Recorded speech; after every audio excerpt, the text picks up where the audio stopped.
Biosimilar medicines are biological medicines that are highly similar to the original approved biological medicines.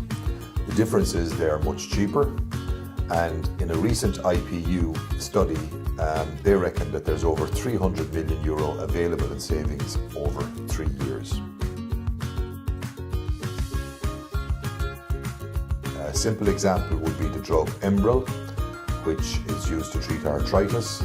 The biosimilar available for that is a drug called Benepali, which is over €100 a box cheaper, and a direct saving of €6 million per annum is available on that drug alone. I have been raising this issue since I got elected in 2016, and almost 3 years later, the HSE still don't have a policy on biosimilars, and we're crying out for extra funds for critical drugs like Spinraza for spinal muscular atrophy, and we can't get that funding, yet there's over €100 million a year available to us, and I for one am very frustrated about that.